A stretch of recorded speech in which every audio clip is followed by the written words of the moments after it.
I wanted to have the members of the Planning Committee, to introduce the members of the Planning Committee. If the members of the Planning Committee could please stand. Rob, Joanne, Saray, and Kathleen.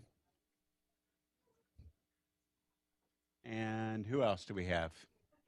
Yes, Edson. Sorry? Yeah. I just want to thank the members of the Planning Committee. They've done a wonderful job with this going forward.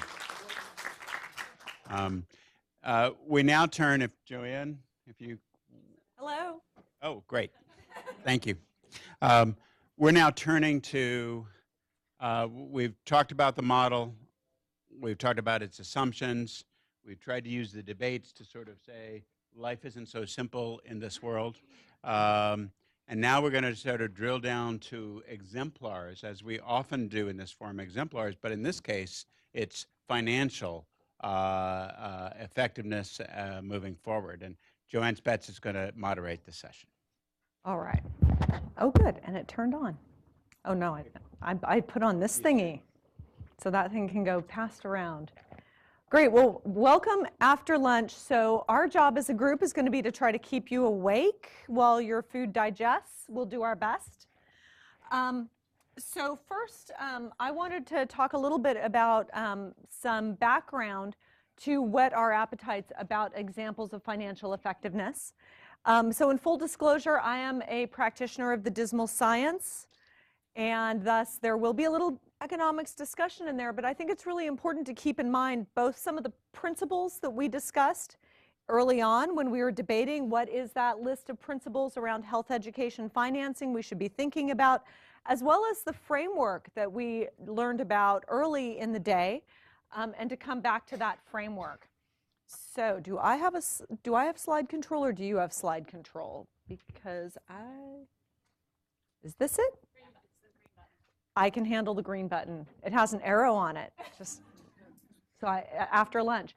So this chart is very important in that it really is a framework of thinking about, we're talking about health professions, education, and how do you finance this. But this doesn't live in isolation, obviously. It's interacting with the supply demand, and ideally you're getting somewhere in there to population health needs, or at least those were some of the principles that were being discussed earlier about what is the social return, what is the value, kind of what is the reason you're doing this to begin with. But there are all those places of mismatch that were highlighted during the morning presentation. And I wanted to just spend a couple minutes thinking about those before we go into our exemplars, which are going to highlight different strategies that perhaps begin to address these mismatches and can help think about creative ways to address these financing problems. So in theory, in a perfectly competitive market, if you were going to be a real disciplinary, true economist of the purist school, you would say in theory what's going to happen in a market is you have a lot of buyers of whatever it is that's being sold. So if you are selling your labor as a health professional, there are a lot of different places that you could potentially work. You also have a lot of sellers. You have a lot of people potentially selling their services on a market. You have identical products in a perfectly competitive market. You have perfect information about buyers, sellers, the quality of everything, all the prices, freedom of entry and exit. And if that is all true, then prices will naturally adjust so markets equilibrate. If you have a shortage, the price will tend to go up because the few buyers are bidding for those sellers. Because there aren't enough people selling the product, the price will go up. That'll encourage more people to sell their services so you can balance the shortage. So does this sound like healthcare in any way, shape, or form? Like, maybe not, right? So healthcare fails pretty much every single one of these categories, which is why being a health economist is a lot of fun, because you get to talk about why everything is not traditional economics. So how does this fail? Well, we have a limited number of buyers of health professionals' work, right? In many cases, you have one clinic in a community, one hospital in a community, or only 2 or 3 or 4 employers. You have a limited number of buyers. And even if you wanted to think about individual patients buying a practitioner's services, you might go for years and years and years not needing any of those services at all, and then you blow out your ACL and now you need the orthopedic surgeon, right? So the times when you need those services also are limited. You've got limited numbers of health professionals, partly due to the long training and certification and licensing requirements.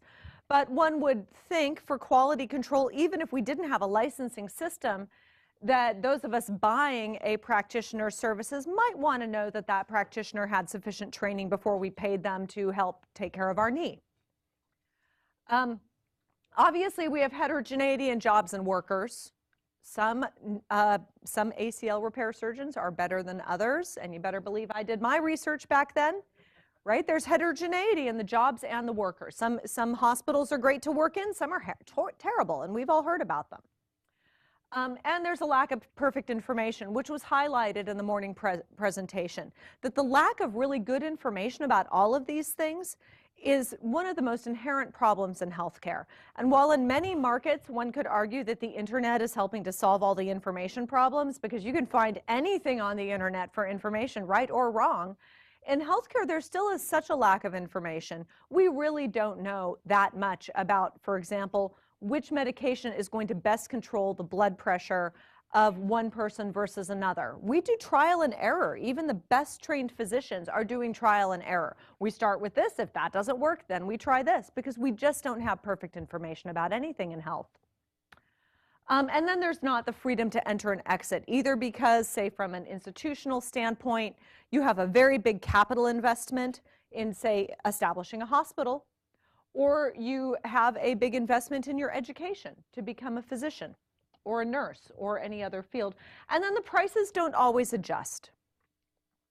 So to think about some of these different categories very quickly, when you thinking about this mismatch in population needs over here and demand, if I can push the button only one time, some of the mismatches you get, some of these things have been brought up already. You get a mismatch between what people need and what they can afford, right? The services that some people really, truly, desperately need aren't available to them because they cannot afford them.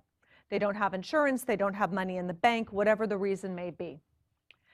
Health insurance incentives are kind of weird in that sometimes they don't incentivize doing the things that might provide the best long-term health and wellness, and do incentivize getting, say, a bunch of MRIs that don't necessarily make you healthier.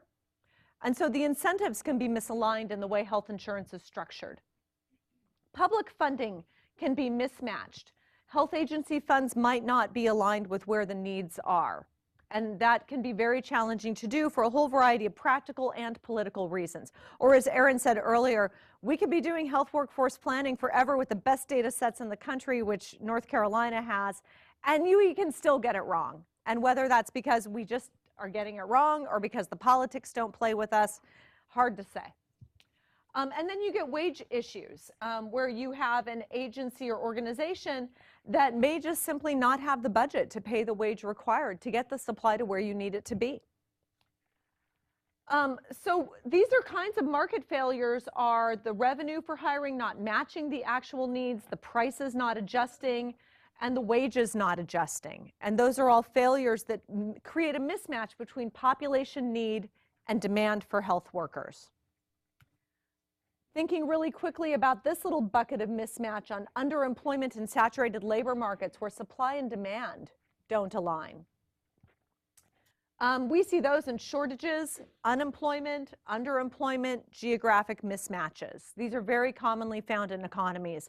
I was doing a project for the International Council of Nurses that was kind of amusing because I contacted nursing associations all over the world and sent kind of an email questionnaire: do you have unemployment of nurses in your country? And I would say about a third of the emails came back and said, no, we have a shortage.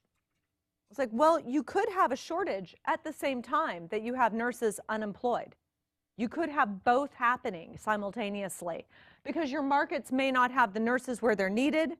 The health agencies may not have the money to pay the nurses adequately to keep them from migrating to Canada. You may have both simultaneously. And some of the people, 2/3 of them roughly, did get that and very quickly came up with examples. But it was interesting that this group of people said, no, no, no, how could we have unemployment? We have a shortage. Well, it happens. So often the economists will say this is because wages aren't adjusting properly, but wages might be limited by budgets. You can't get blood out of a rock. If your health budget is a rock, you are not going to get more wage out of that. You might have the geographic mismatch. People's decisions about where to live are much more complex than the classic economic model of money. Information issues. How do you find an open job? There was a period of time about maybe 8 years ago or so where in Kenya the unemployment rate of nurses was ridiculously high, but that was largely an information mismatch between the Ministry of Health that was hiring, getting the applications through the process in time to get people placed into jobs before they gave up and left the country. And then you can get this general inefficiency, which was also part of the problem in Kenya at the time. And then you get this last batch of mismatches where graduates might not meet your population needs, they're unemployed with large debts. This mismatch between what your supply is and your training and what's happening here is not giving you the supply that you need. So graduate skills might not be aligned with population needs, graduates might have high debt, licensing exam requirements might not be aligned with what employers currently want or need in their workforce. This can happen because different systems might not be sharing information. So we're back to the imperfect information problem. This can also happen when you have bureaucratic organizations. And there were some comments earlier about organizational accountability and do you trust organizations? I know that that was at least at some table discussions. Each organization has its own master. An organization is kind of its own living, breathing political entity. And so not to pick too much at higher education institutions, but higher education institutions have a business mission that they are trying to achieve that is heavily surrounding their own sustainability.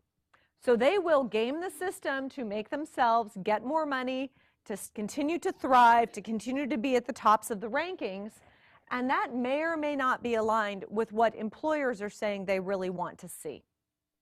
And so you get these bureaucracies. And then you get interesting issues that can come out of access to loans, in that loans can be extremely beneficial to help provide opportunities for people to make that investment in education, just like loans for any kind of a business investment can be a very good thing. But we also have plenty of examples of loans being given to students who are pursuing professional goals that are actually not going to lead to a job.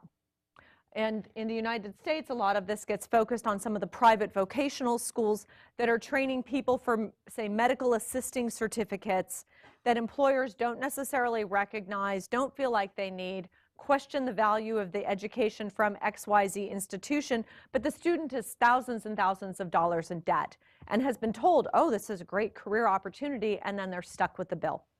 So you get these kinds of mismatches that, again, imperfect information being a key part of that. So those are some of just some ideas to think about when we talk about some of these innovative financial models and different approaches to financing and sustaining education. Think about, like, what was the underlying market failure here that this innovative program is trying to address? And how applicable might that be, or how does that get our creativity going about other approaches to deal with similar market failures, similar problems, similar challenges to meeting the societal needs, which in the end is really, I think, our goal, versus all these different steps in the system where what the education system is putting out and asking us to finance might not match what we want on the other end of that flow. So we have 3 different exemplars with us today, and they are in different areas of education and from different areas of the world. So I think we should have our panelists come up all at once, or should they come up one by one? We'll have you all come up at once, because your name cards are up here, and there we go. Get you started at the table. So we have the 3 different presentations. The first one from Dr. Chitha is looking at some models that are coming from the Eastern Cape, if I understand correctly. And so that we will begin with that and the financing of education at his institution. And then we will be talking about clinical pharmacists and general practice, which will be an example from England. And then we'll be moving into financing dental education from the American Dental Education Association. So let's begin here with Dr. Chita, who is the Dean of Health Sciences and is another practitioner of the dismal profession of economics. He's a physician and health economist. There are very few of those in the world. So we are very lucky to be learning about the work that he's been doing. Thank you.